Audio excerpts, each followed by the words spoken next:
So voice চেঞ্জের আমি কয়েকটা জটিল প্রশ্ন দেখাচ্ছি যেগুলো আপনি অল্প সময়ে সলভ করতে পারবেন। আপনি যদি মনে করেন যে অনেক পড়লে পরীক্ষা ভালো হবে, ব্যাপারটা এরকম না।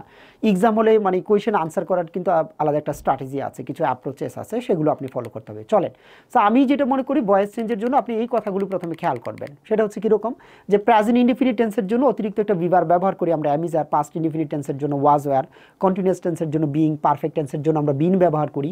আর যদি আপনি দেখেন যে মডাল ভার্ব আছে বা ইম্পারেটিভ সেন্টেন্স আছে তখন কিন্তু আমরা বি ব্যবহার করি।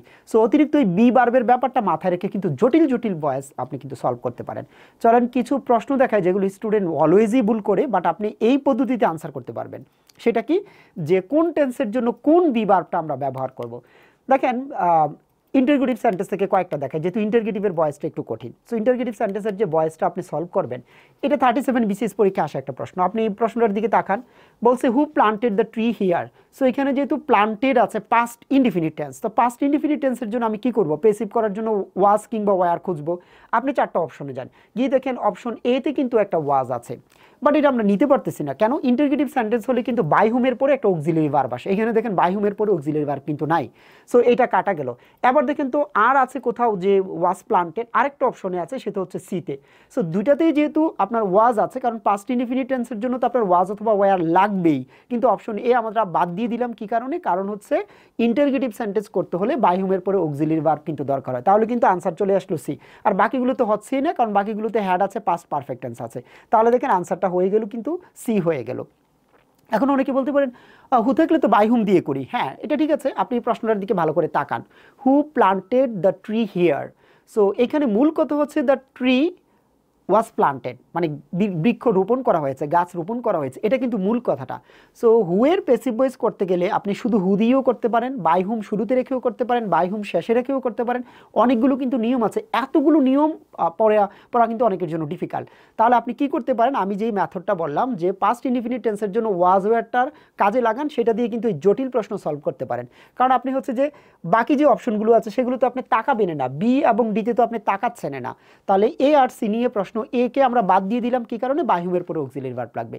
এটা কিন্তু একটা অ্যামেজিং মেথড। এই পদ্ধতিতে দেখেন আরও জটিল প্রশ্ন সলভ করা যায় কিনা। এটা দেখেন, এটা হচ্ছে কি perfect tense, who has written Hamlet, Hamlet কে লিখছে। ফাইন, আমরা জানি পারফেক্ট টেন্সের জন্য বিন খুঁজবো। আপনি চারটা অপশনের দিকে তাকান, বিন কয়টা অপশনে আছে, আপনি দেখেন বিন কিন্তু একটা অপশনে আছে, সিতে। তাহলে কিন্তু দেখেন এই জটিল প্রশ্নটাও সলভ হয়ে গেল। আমরা জানি হু থাকলে বাই হুম দিব, কিন্তু বিন একটা অপশনে আছে, বাকি কোনোটাই কিন্তু হচ্ছে না। এ হচ্ছে না, আমার বি হচ্ছে না, ইভেন আমার ডি কিন্তু হচ্ছে না। সো দেখেন আমরা হু থাকলে বাই হুমের পেসিভটা কিন্তু ভিন্ন ভিন্ন উপায়ে কিন্তু করতে পারি। এইভাবে কিন্তু পরীক্ষায় আনসার করার কৌশল জানতে হবে। এখন আপনি পরীক্ষার আনসার করার কৌশল জানলেন না, তাহলে তো আপনার পরীক্ষা ভালো হবে না।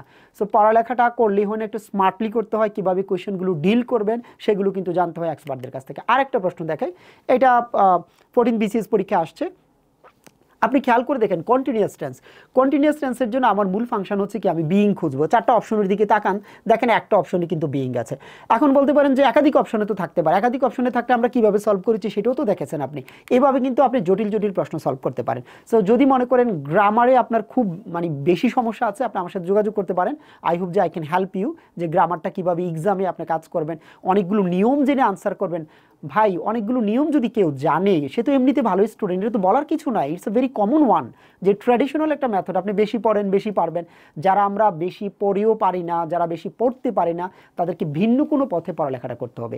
সো গ্রামারের আপনার যদি খুব বেশি সমস্যা থাকে আমার সাথে যোগাযোগ করেন, আমি আপনাকে হেল্প করতে পারবো কীভাবে এক্সাম হলে প্রশ্নগুলো সহজে আনসার করবেন। সবাই ভালো থাকেন, সবার জন্য শুভকামনা। আসসালামু আলাইকুম।